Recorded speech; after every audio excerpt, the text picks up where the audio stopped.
नमस्कार, सुप्रभात. मी सागर जोशी. TV9 मराठीमध्ये आपलं स्वागत. आणि बातमीपत्रात आता घेणार आहोत विविध क्षेत्रातील महत्त्वाच्या बातम्यांचा वेगवान आढावा सुपरफास्ट 100 बातम्यांमधून. बाळासाहेब माझ्यावर अतिशय प्रेम करायचे. त्यांच्या प्रेमाचं कर्ज उतरवू शकत नाही. शिवसेनेचा मुख्यमंत्री केला. हीच बाळासाहेबांना माझी श्रद्धांजली. TV9च्या मुलाखतीमधून मोदींकडून आठवणींना उजाळा. बाळासाहेबांमुळे उद्धव ठाकरेंवर स्नेह. उद्धव माझे शत्रू नाहीत. उद्धव ठाकरेंनी कितीही शिव्या दिल्या तरी विरोधात बोलणार नाही. मोदींचं TV9 वर मोठं वक्तव्य. उद्धव ठाकरे यांच्या आजारपणामध्ये रश्मी वहिनींना फोन करून रोज विचारपूस करायचो. उद्धव ठाकरे यांनी शस्त्रक्रिया करू की नको हे देखील विचारलं होतं. मोदींकडून खुलासा. तब्येत बरी नसताना कट कारस्थान करून माझं सरकार पाडलं. एकीकडे नकली शिवसेना बोलायचं आणि दुसरीकडे स्तुती करायची. TV9ला दिलेल्या मुलाखतीनंतर ठाकरेंचं मोदींना प्रत्युत्तर. राजकारणामध्ये पक्ष वेगळे असतात. आजारपणाच्या काळामध्ये मोदी उद्धव ठाकरे यांची विचारपूस करायचे. फडणवीसांची माहिती. वारसा कुणाला हे शरद पवारांच्या कुटुंबातलं भांडण. पुतण्या की मुलीला नेतृत्व यावरून वाद. या वयामध्ये कुटुंब नाही सांभाळलं मग पवार महाराष्ट्र काय सांभाळणार. मोदींचा शरद पवारांवर हल्लाबोल. कुटुंब सांभाळण्याची गोष्ट मोदींच्या तोंडी शोभत नाही. लोकांसांगे ब्रह्मज्ञान, आपण मात्र कोरडे पाषाण. मोदींच्या पवारांवरील टीकेला रोहित पवारांचं उत्तर. काँग्रेसच्या जाहीरनाम्याची मुस्लिम लीगसोबत तुलना केली नाही. काँग्रेसच्या जाहीरनाम्यामध्ये मुस्लिम लीगचा अजेंडा. काँग्रेसच्या जाहीरनाम्यावरून मोदींची टीका. काँग्रेसकडून कायम संविधानासोबत छेडछाड. संविधानाच्या पवित्रतेला न मानणारा पक्ष देशाच्या संविधानाला कसं मानेल. काँग्रेसनं काश्मीरमध्ये संविधान का लागू केलं नाही. TV9च्या महामुलाखतीमध्ये मोदींचा काँग्रेसवर हल्लाबोल. बाळासाहेब ठाकरे यांची शिवसेना आणि मूळ राष्ट्रवादी महायुतीसोबत असल्यानं महाराष्ट्रातील भावनिक वातावरण भाजपसोबत. शिवसेनेच्या सन्मानासाठी बाळासाहेबांच्या विचारांची शिवसेना आमच्यासोबत आहे. मोदींचं TV9 मराठीवरील महामुलाखतीमध्ये वक्तव्य. नारायण राणे यांच्या प्रचारासाठी केंद्रीय गृहमंत्री अमित शहा आज रत्नागिरीमध्ये, तर सांगलीमध्ये संजय काका पाटील यांच्या प्रचारासाठी देखील अमित शहांची सभा होणार. पुण्यामध्ये महाविकास आघाडीचे उमेदवार रवींद्र धंगेकर यांच्या प्रचारासाठी आज राहुल गांधींची जाहीर सभा. SSPM मैदानावर भव्य सभेचं आयोजन. रत्नागिरी सिंधुदुर्गचे महाविकास आघाडीचे उमेदवार विनायक राऊत यांच्या प्रचारासाठी उद्धव ठाकरे मैदानात. कणकवलीमध्ये संध्याकाळी 6 वाजता उद्धव ठाकरे यांची जाहीर सभा. शरद पवार आज जळगावच्या दौऱ्यावर. महाविकास आघाडीचे उमेदवार श्रीराम पाटील यांच्या प्रचारासाठी शरद पवारांच्या 3 सभा होणार. चोपडा, भुसावळ आणि रावेरमध्ये पवारांच्या सभांचं आयोजन. पुण्यामध्ये सुनेत्रा पवार यांच्या प्रचारासाठी उपमुख्यमंत्री देवेंद्र फडणवीस यांच्या 2 सभा. खडकवासला आणि फुरसुंगीमध्ये फडणवीसांची सभा होणार. नवी मुंबईतील 65 माजी नगरसेवक आणि 539 भाजप पदाधिकाऱ्यांचा राजीनामा. भाजपच्या मुंबईतील कार्यालयामध्ये संजीव नाईक यांच्या समर्थकांमध्ये घोषणाबाजी. ठाण्यामध्ये नरेश म्हस्के यांच्या उमेदवारीवरून भाजप पदाधिकाऱ्यांचा राजीनामा. संजीव नाईकांना उमेदवारी न दिल्यानं भाजप पदाधिकारी आक्रमक. पक्षामध्ये बेशिस्तपणा खपवून घेणार नाही. ज्या कार्यकर्त्यांनी राजीनामा दिला ते आधी राष्ट्रवादीत होते. नवी मुंबईमध्ये भाजप पदाधिकाऱ्यांच्या राजीनामा सत्रावर आमदार मंदा म्हात्रे यांची प्रतिक्रिया. ठाण्याची जागा शिंदे गटाला गेल्यानं भाजप कार्यकर्ते नाराज. त्या नाराज कार्यकर्त्यांची समजूत काढू. भाजप प्रदेशाध्यक्ष चंद्रशेखर बावनकुळे यांची प्रतिक्रिया. पालघरमधून भाजपच्या हेमंत सावरा यांना उमेदवारी जाहीर. खासदार राजेंद्र गावित यांचा पत्ता कट. भाजपच्या हेमंत सावरांची ठाकरे गटाच्या भारती कांबडी यांच्यासोबत लढत होणार. पालघर लोकसभेची उमेदवारी गेल्यानं विद्यमान खासदार राजेंद्र गावित नाराज. पालकमंत्री रवींद्र चव्हाण यांच्याकडून गावित यांच्या मनधरणीचा प्रयत्न.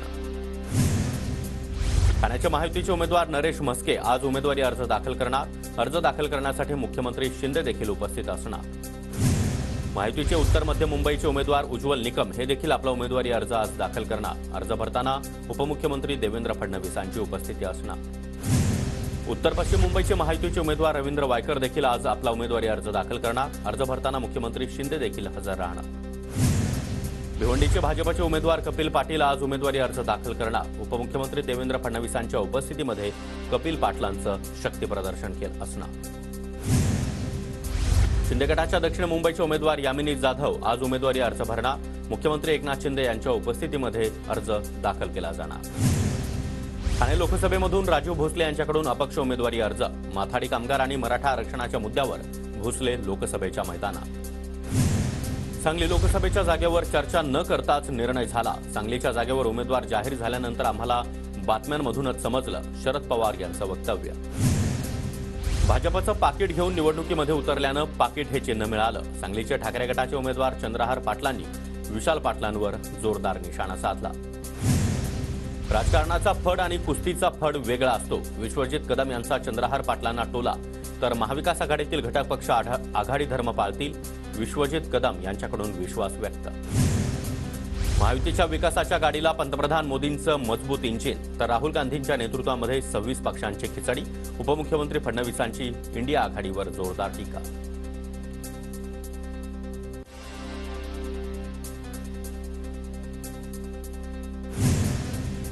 नाशिकमध्ये मुख्यमंत्री एकनाथ शिंदेंची पदाधिकाऱ्यांसोबत चर्चा. निलगिरी बागेतील हेलिपॅडवर पदाधिकाऱ्यांसोबत चर्चा. दादा भुसे, सुहास कांदे आणि अजय बोरस्ते यांच्यासोबत मुख्यमंत्र्यांचा संवाद. माजी खासदार संजय निरुपम आज शिंदे गटामध्ये पक्षप्रवेश करणार. मुख्यमंत्री एकनाथ शिंदे यांच्या उपस्थितीमध्ये निरुपम पक्षप्रवेश करणार. भाजपचे नाशिकचे माजी खासदार हरिश्चंद्र चव्हाण नाशिक लोकसभा निवडणूक लढवणार. हरिश्चंद्र चव्हाण लोकसभा निवडणूक लढवण्यावर ठाम.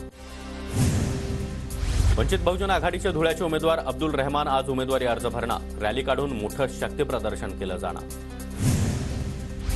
महायुतीच्या नंदुरबारच्या उमेदवार हिना गावित यांच्या प्रचारासाठी नरेंद्र मोदी यांची जाहीर सभा.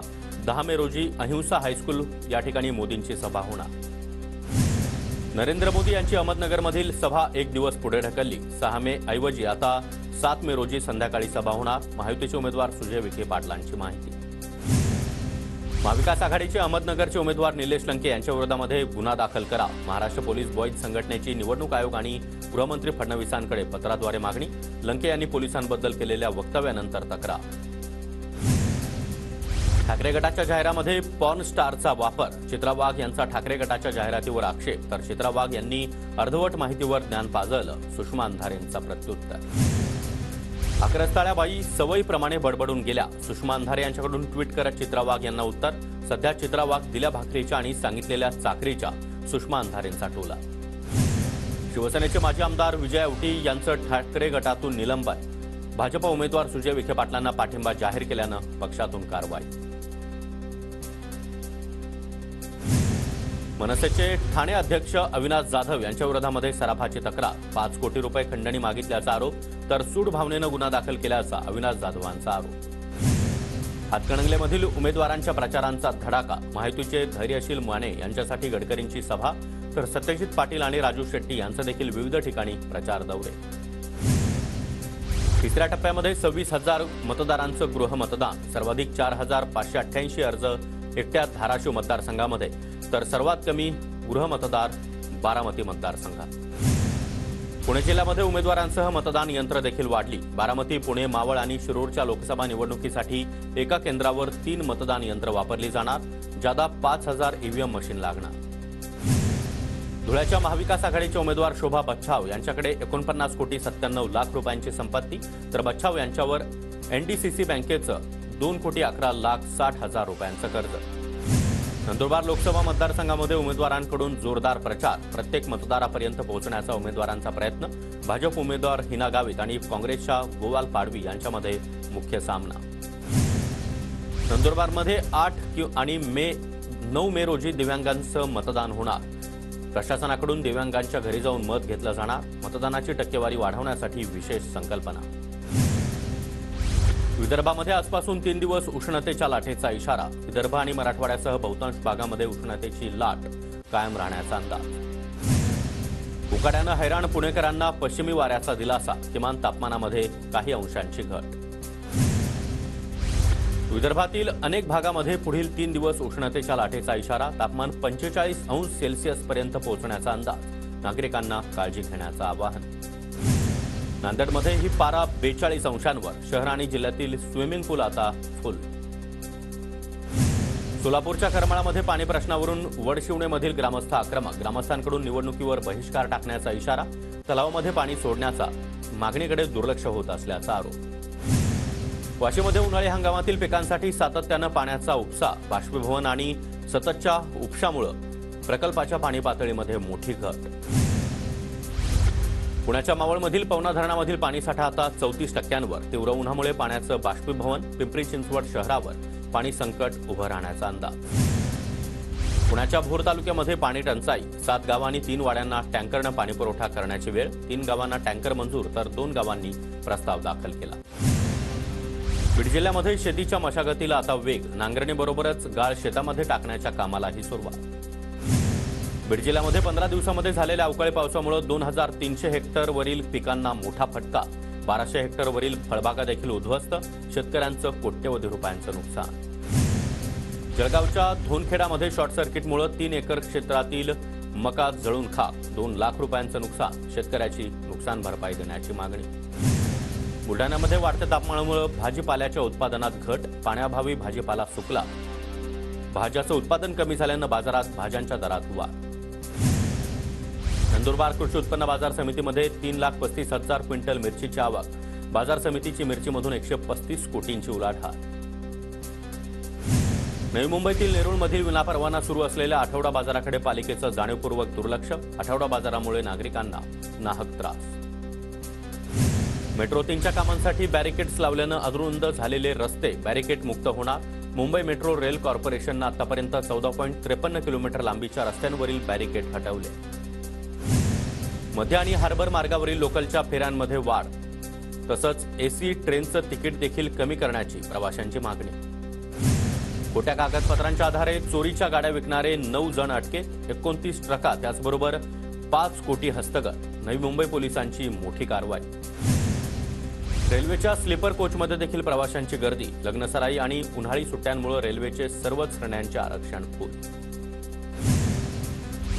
गणेशोत्सवाच्या कालावधीमध्ये कोकणात जाणाऱ्या रेल्वे गाड्यांचं उद्यापासून आरक्षण सुरू होणार. 1 सप्टेंबर रोजी धावणाऱ्या गाड्यांसाठी उद्यापासून तिकीट काढता येणार. कोकण रेल्वे मार्गावर 29 मे पर्यंत मेगा ब्लॉक, माजोर्डा ते मडगाव विभागातील रेल्वे उड्डाणपुलाचं बांधकाम, प्रवाशांचा खोळंबा होण्याची शक्यता. पुणे ते अजमेर साप्ताहिक विशेष रेल्वे, पुणे ते राजस्थान मार्गावरील प्रवाशांची संख्या पाहता प्रशासनाचा निर्णय. मुंबईतील रस्त्यांचं सिमेंट काँक्रिटीकरणाचं काम 31 मे पर्यंत पूर्ण करा, तसंच काँक्रीटचे रस्ते वाहतूक योग्य ठेवा. पावसाळ्यापूर्वी पालिका आयुक्तांचे संबंधित यंत्रणांना आदेश. परभणीच्या गंगाखेडमध्ये गढूळ पाण्याचं फिल्टर न करताच नळाद्वारे वितरण, नगरपालिका आरोग्यासोबत खेळ करत असल्याचा नागरिकांचा आरोप. नागपुरातील नाग नदीच्या स्वच्छता कार्याची अतिरिक्त आयुक्तांकडून पाहणी, पावसाळ्यापूर्वी शहरातील नाग नदीसह पिवळी आणि पोहरा नदीच्या स्वच्छतेचं काम देखील सुरू. अखंड वारकरी संप्रदायाला आस लागून असलेल्या आषाढी वारीची घोषणा, संत तुकाराम महाराजांची पालखी 28 जूनला तर ज्ञानेश्वर माऊलींची पालखी 29 जूनला पंढरपूरकडे मार्गस्थ होणार. अल्पसंख्याक विद्यार्थ्यांची आधार नोंदणी करा, शिष्यवृत्ती योजनांसाठी आधार क्रमांकांची नोंदणी अनिवार्य. सीए अभ्यासक्रमाची फाउंडेशन आणि इंटरमिजिएट स्तराची परीक्षा वर्षापासून 3 वेळा होणार. मे, जून, सप्टेंबर आणि जानेवारीमध्ये परीक्षा होणार. Institute of chartered accounts of इंडियाचा निर्णय. 10वी आणि 12वीच्या परीक्षेचा निकाल चालू मे महिन्यातच जाहीर होणार. 12वीचा निकाल 3ऱ्या आठवड्यामध्ये तर 10वीचा निकाल शेवटच्या आठवड्यात जाहीर होण्याची शक्यता.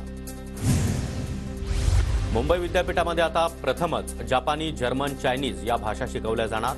पीएचडीसाठी जर्मन भाषेमधून शिक्षण संशोधन करण्याची देखील संधी मिळणार. चंदीगडमध्ये होणाऱ्या इंटरनॅशनल तायक्वांदो स्पर्धेसाठी पुण्याच्या भोरमधील अनंत निर्मळ शाळेच्या 4 विद्यार्थ्यांची निवड. सई किरण साळेकर, ईश्वरी सचिन शेटे, कृष्णल पितांबर शेटे, श्रुती सागर खिलारे अशी या विद्यार्थ्यांची नावं. पुण्याच्या भोरमधील भाटघर धरणाची पाणी पातळी खालावल्यानं पांडवकालीन मंदिर पाण्याबाहेर आलं. कांबरेश्वर मंदिराचे अवशेष दिसू लागल्यानं नागरिक आणि इतिहास संशोधकांची मंदिरात गर्दी. ईडीवर विशेष न्यायालयाचे ताशेरे, खटल्यांना विलंब केल्यास आरोपी अनिश्चित काळ तुरुंगात राहतील. कॉक्स अँड किंग्स कंपनीच्या मनी लॉन्ड्रिंग प्रकरणातील आरोपीला जामीन देताना न्यायालयाचं निरीक्षण.